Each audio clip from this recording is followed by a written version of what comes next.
झंडा मेला श्री गुरु रामराय जी महाराज के जन्म दिवस के उपलक्ष्य में हर वर्ष चैत्र माह की पंचमी को मनाया जाता है और इस बार ये तिथि 8 मार्च रविवार को पड़ रही है। श्री गुरु रामराय जी महाराज सिखों के 7वें गुरु श्री हर राय जी के ज्येष्ठ पुत्र थे और सन 1676 में वो पंजाब से देहरादून में आ गए थे और उन्होंने दून घाटी में डेरा डाला और कालांतर में उनके दून घाटी में तपस्या करने से और यहाँ पे डेरा डालने से इसका नाम देहरादून पड़ा। तो इसलिए श्री गुरु रामराय जी महाराज को देहरादून का संस्थापक भी माना जाता है।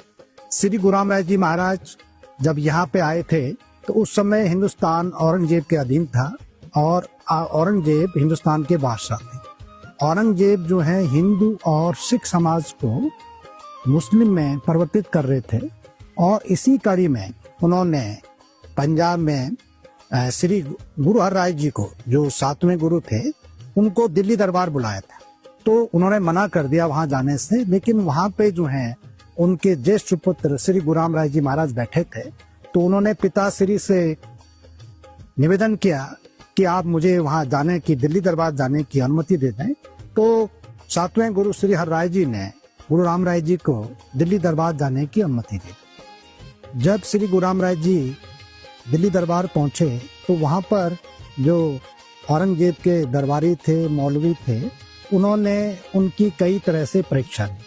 श्री गुरु रामराय जी ने वहां पे 72 चमत्कार दिखाए और औरंगजेब और जो उनके दरबारी थे वो श्री गुरु रामराय जी की चमत्कारिक सिद्धियों से बहुत प्रभावित हुए और औरंगजेब ने श्री गुरु रामराय जी को हिंदू पीर और कामिल फकीर की उपाधि दी।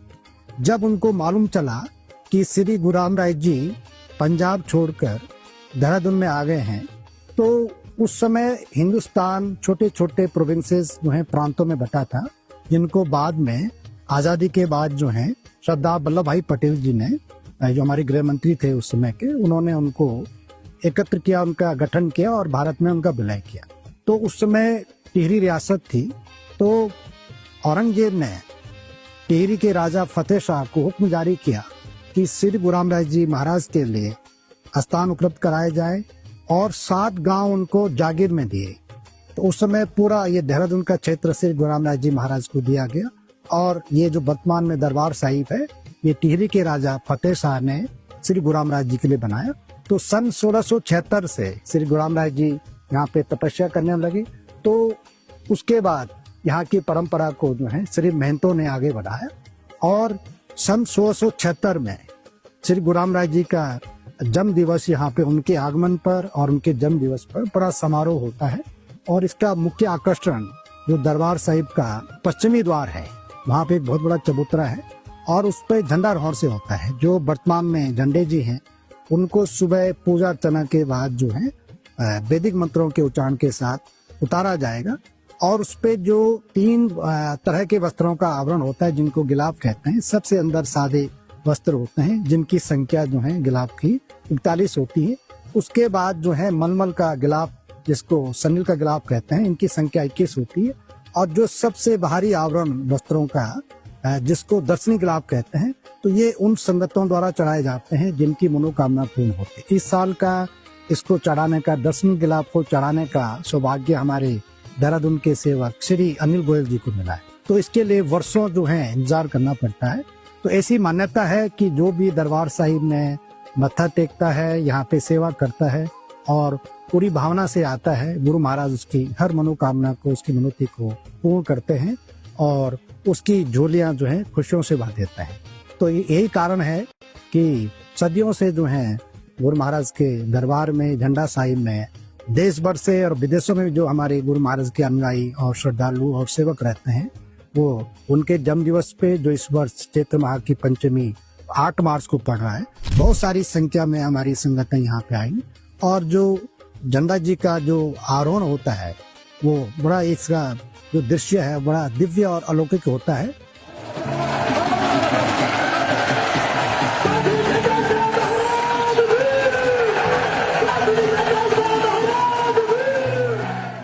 तो इसके लिए ध्वज दंड बनाए जाते हैं जो लगभग 90 फुट जो है इसकी ऊंचाई होती है। तो सुबह पूजा अर्चना के बाद जो है पहले वर्तमान झंडे जी को उतारा जाता है और जो इस पे गिलाफ होते हैं संगतें इसको प्रसाद के तौर पर ग्रहण करती हैं। उसके बाद दिन भर जो है झंडे जी की सेवा चलती रहती है। संगतें इसको पंचगव्य से और गंगा जल से जो है इसका स्नान कराती हैं और फिर इस पे नए वस्त्रों का आगमन चढ़ाती हैं और शाम को 3 से और 5 बजे के बीच में नया झंडे जी का आरोहण कर दिया था। झंडे मेले की सभी तैयारियां पूरी हो गई हैं और सुरक्षा के लिए पुलिस प्रशासन का, जिला प्रशासन का पूरा सहयोग रहता है और पूरे दरबार परिसर में जो भी इसके प्रवेश द्वार हैं वहाँ पे पुलिस की तैनाती रहती है और पुलिस के जवान के साथ साथ हमारे संगत के जो भक्तगण हैं वो भी पूरी सुरक्षा व्यवस्था को देखते हैं और संगतों के रहने के लिए जो है जितने भी हमारे स्कूल्स हैं देहरादून में या कॉलेज यूनिवर्सिटी हैं और दूसरा जो देहरादून की धर्मशालाएं हैं या होटल्स हैं और सबसे बड़ी बात है कि जो हमारे देहरादून की संगतें हैं वो भी बड़े आदर पूर्वक सम्मान पूर्वक जो है बाहर से आई हुई संगतों को अपने घरों में ठहराती है। तो कोई भी दिक्कतें जो हैं संगतों को रहने के लिए नहीं होती है। उसके अलावा खाने के लिए लगभग जो है 3 लंगर जो हैं एक तो दरबार परिसर में, फिर तालाब में, उधर माता वाला बाग में 24 आवर्स चलता रहता है। तो खाने की भी कोई, भोजन की भी कोई कठिनाई जो है संगतों को नहीं होती। उसके अलावा हमने वॉशरूम के लिए, पानी के लिए जो है बहुत अच्छी व्यवस्था कर रखी है और हमारे स्कूलों में, दरबार परिसर में बहुत सारी जो है ऐसी सुविधाएं हमने जुटा रखी है कि संगतों को कोई दिक्कत नहीं होती। मैं संगत से विनती करूंगा कि पानी की बहुत कमी है तो मेला के दौरान जो है वो बहुत अच्छे ढंग से पानी का समुचित उपयोग करें और पानी बिल्कुल भी वेस्टेज न करें। झंडारोहण के एक दिन बाद जो है सप्तमी को नगर परिक्रमा होती है और इसके पीछे ये इतिहास है कि जब श्री गुरु रामराज जी महाराज दरबार परिसर में यहाँ पे तपस्या करते थे तो वो हर रोज जो है सुबह संगतों को जो है दर्शन देते थे, उनका दुख दर्द बांटते थे और जो ये परिसर था उसकी परिक्रमा करते थे। तो उस समय जो देहरादून छोटा नगर था तो ये जो हमारी परिक्रमा है उसी का, गुरु महाराज की जो उनकी परिक्रमा का पथ होता था उस समय, उसी का अनुसरण करती है। और हमारी ये नगर परिक्रमा सुबह 7:30 से, पहले इसका समय 10 बजे होता था तो कोई ट्रैफिक जाम ना हो, लोगों को कोई दिक्कत ना हो, तो इसको हमने इसका समय सुबह कर दिया है।